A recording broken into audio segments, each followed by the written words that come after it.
ओम नमो भगवते वासुदेव। साधकों, हम श्रीमद् भगवद गीता के 14वें अध्याय का श्रवण कर रहे हैं और इस अध्याय में प्रकृति के 3 गुणों के बारे में बताया गया है। हम श्लोक संख्या 22 तक सुन चुके हैं। आज हम श्लोक संख्या 23 के बारे में सुनेंगे कि भगवान अर्जुन को क्या बता रहे हैं। तो देखिए, श्लोक संख्या 23 में क्या है। उदासीन वदासीनो गुणैर्यो न विचाल्यते गुणा वर्तन्त इत्येव यो अवतिष्ठति नेंगते। अब देखिए क्या कहते हैं, उदासीन वदासीनो। कह रहे उदासीन होता है निरपेक्ष की भांति, उदासीनो जो स्थित है, फिर गुणों के द्वारा क्या है, निरपेक्ष की भांति जो स्थित है, और गुणों के द्वारा जो न विचाल्यते विचलित नहीं होता। गुणों के द्वारा जो ये 3 गुण हैं, सत्व रजस और तमस, इनके द्वारा वह कभी विचलित नहीं होता है। गुणा वर्तन्ते इत्येवं यो अवतिष्ठति नेंगते।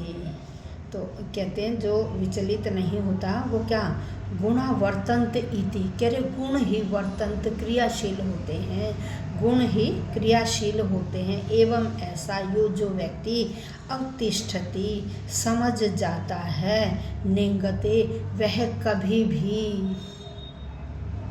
भी मतलब अस्थिर नहीं होता है, कभी भी उसकी बुद्धि अस्थिर नहीं होती है, वो इधर उधर हिलता डुलता नहीं है। कौन कि जब वह समझ लेता है कि गुण ही क्रियाशील हैं, तो तब उसे उस तत्व ज्ञान की प्राप्ति हो जाती है।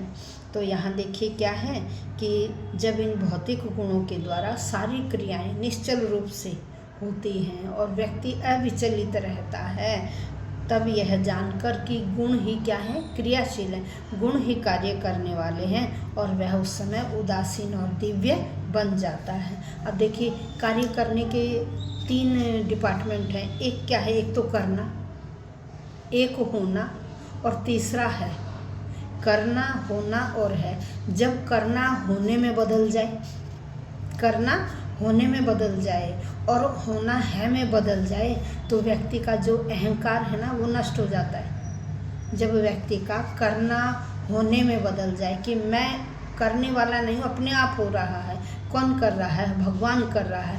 जब करना होने में बदल जाए और जो हो रहा है वो किस में बदल जाए, है में, कि उसी की सत्ता है, वही सब कुछ करने वाला है, तो तब उस समय व्यक्ति का अहंकार नष्ट हो जाता है। कब होता है कि करना होने में बदल जाए और होना है में बदल जाए, तब व्यक्ति का अहंकार नष्ट हो जाता है। और क्रिया और पदार्थ का महत्व जो है, वह संसारी व्यक्ति ऐसा मानता है कि मैं काम कर रहा हूँ, ऐसा संसारी व्यक्ति मानता है। लेकिन जब वो कर्ता मानता है, भाई मैं काम को करने वाला हूँ, मैं करता हूँ, तो वो भोक्ता भी अपने आप को समझता है। जब वो अपने आप को कर्ता मानता है कि मैं काम को करने वाला हूँ, तो वो व्यक्ति क्या है, भोक्ता भी है। लेकिन जो साधक है ना, वो क्या करता है, जिसको परम ज्ञान की, तत्व ज्ञान की प्राप्ति हो गई है, वो समझता है कि ये सब केवल सत्ता है, ये सत्ता मात्र है, उस सत्ता के द्वारा ही यह सब कुछ हो रहा है, मैं करने वाला नहीं हूँ, वही है जो वह करता है।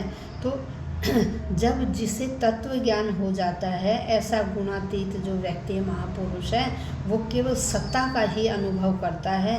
और सत्ता का क्या है कि सत्ता संपूर्ण क्रियाओं में, सत्ता सारी क्रियाओं में ज्यों की त्यों बनी रहती है। क्रिया का तो अंत हो जाता है, लेकिन सत्ता का कभी अंत नहीं होता, क्योंकि क्रियाओं में सत्ता तो बनी रहती है और क्रिया का अंत हो जाता है, लेकिन सत्ता का कभी अंत नहीं होता। ऐसा भगवान अर्जुन को बता रहे हैं। कहते क्रियाओं का तो अंत हो जाता है, लेकिन जो सत्ता है, वो उस पर ब्रह्म की जो सत्ता है, वो चिन्मय जो सत्ता है, वो ज्यों की त्यों बनी रहती है। और महापुरुषों की दृष्टि क्रियाओं पर नहीं होती, क्रिया पर नहीं होती। वो ये नहीं समझते कि मैं काम करने वाला, उनकी दृष्टि केवल उस सत्ता के ऊपर होती है कि वही करने वाला, वही करवाता है, उसी के द्वारा ही ये चीज़ें होती हैं। मनुष्य तो केवल मात्र उसका माध्यम बनता है। करवाने वाला कौन है? वो परम सत्ता। जब व्यक्ति को इसका ज्ञान हो जाता है तो तब उसका अंधकार जो अहंकार है वो चूर चूर हो जाता है और वह वास्तविक सत्ता को समझ जाता है। ऐसा भगवान श्री कृष्ण अर्जुन को बता रहे हैं। यह श्लोक संख्या 23 में भगवान ने बताया। तो आज हमने श्लोक संख्या 23 का श्रवण किया। लाइक कीजिए, शेयर कीजिए, वीडियो को पूरा सुनिए, अपने बड़े बूढ़ों को भी ज़रूर सुनाइए। देखिए, जो भगवद गीता में है वो आपको कहीं भी किसी भी अन्य ग्रंथ में नहीं मिलेगा। इसलिए अपने बच्चों को भी इस जो अद्वितीय ग्रंथ है इस ग्रंथ के बारे में बताइए कि इसमें कौन सा ज्ञान छिपा हुआ है, जिस ज्ञान को ग्रहण करके हमारे बच्चे अपने भविष्य में सफलता प्राप्त कर सकते हैं। जिन्होंने चैनल सब्सक्राइब नहीं किया वो सब्सक्राइब कर लें। और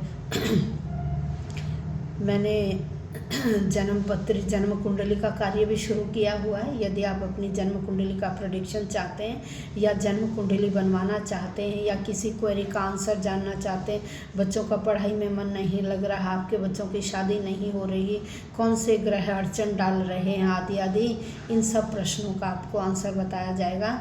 मेरा व्हाट्सएप नंबर है 7428809446।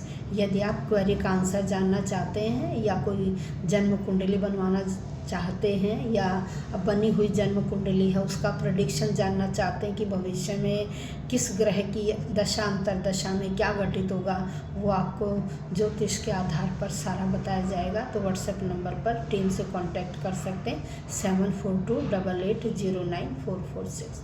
धन्यवाद।